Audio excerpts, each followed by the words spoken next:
Movies and TV shows are more scrutinized now than any other time in history. They're speculated about for months and years prior to release, and the minute they become available, there are hundreds of immediate reactions, hot takes, and analysis of every single frame. Within 48 hours of the premiere, these artistic endeavors are deconstructed to a molecular level.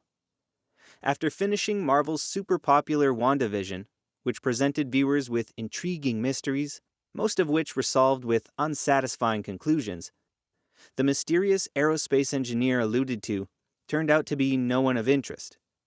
Evan Peters' Quicksilver wasn't from the multiverse, but just an out-of-work actor with a striking resemblance. It was the 7th episode that had the most memorable moment of the series, a catchy little theme song that told the audience it was Agatha all along. The reveal being that Agatha was secretly pulling the strings and influential in the gilded cage Wanda had imprisoned herself in. Until one episode later, when they revealed that Agatha wasn't actually responsible all along and merely hanging out inside Wanda's television show reality to learn the secret of her powers.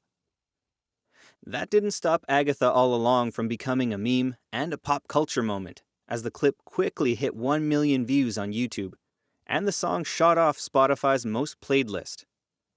Even though it wasn't Agatha All Along, that red herring of a moment gave Kathryn Hahn another opportunity to be her super charming self and deliver a fun musical number. It's not logical, but you love that moment. Logic in entertainment is something that is often leaned on too heavily by critics. Every time a Fast and Furious movie comes out, someone tries to apply real-world logic to the films, and their ridiculous, over-the-top stunts, unable to accept the fact that physics don't matter. Family does. The dialectics in question is about the logic of the fictional world that has been created. A world where Wanda has created her own network of TV sitcoms where she can be a wife and a mother. A world where, for some reason, a signal is being broadcast from within for any scientist smart enough to detect the signal within a signal and hook up an old UHF TV. Where, for some reason, Agatha is able to break the fourth wall and reveal to the audience that she's the villain of this particular piece and take credit for Wanda's predicament even when she isn't responsible. Does it make any sense? Absolutely not. Not even within the so-called logic of the world of WandaVision. But you still love it, because it's fun. Marvel has become a master of this kind of moment. Take, for example, the final battle scene of Avengers, where our hero, Captain America, is beaten down by Thanos and staring at his dark legions gathering together for one final surge that will help their master achieve victory and once again possess the Infinity Gauntlet. But then, he hears a familiar voice, and the portals begin to open. Black Panther emerges from one, the Falcon from another. Every hero in the galaxy begins to show up, evening the odds for one final battle that will decide the fate of the universe.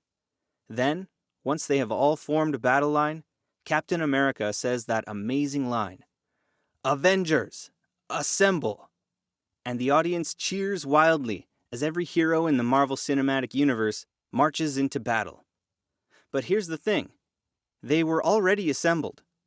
For the last 3 minutes, those characters had been assembling behind Captain America. They're the most assembled they're ever going to be. They couldn't be any more assembled. Yelling Avengers Assemble after they had spent 3 minutes assembling doesn't make a lot of sense. But it's the catchphrase. It's the thing Captain America says in the comic book. Therefore, that must be what Captain America says in the creation of this huge, iconic moment. Sure, he should have said Avengers Charge, or Avengers Attack. Sure, screaming Assemble as a battle cry sounds cool, even though it doesn't make any sense. It's a great moment, and the right time for Captain America to say his grammatically incorrect catchphrase.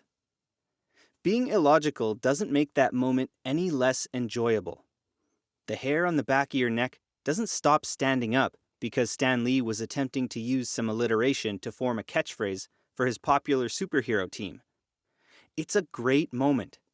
The culmination of years of storytelling, of seeing characters from a dozen different movies finally sharing the screen at the same time, reenacting a moment that until then had only existed in your childhood imagination.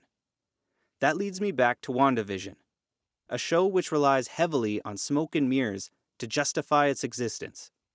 Much like the fictional world that Wanda has created and the stylized shows it attempts to recreate, there isn't a lot beneath the surface. Before WandaVision, the Vision and the Scarlet Witch had appeared in 4 movies and shared a total of less than 16 minutes of screen time. Their relationship, the love story that is the foundation for the entire series, would fill 1/2 of one episode of WandaVision. We didn't get to see their love story.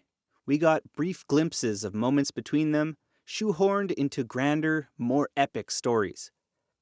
And even though audiences weren't given many moments to see this relationship blossom prior to the show, and their love story is something that only exists in the periphery between films, you still care about Vision and Wanda because of their chemistry. Because Elizabeth Olsen and Paul Bettany are talented actors capable of captivating an audience. Loving, then, is more important than gaping plot holes or confounding logic.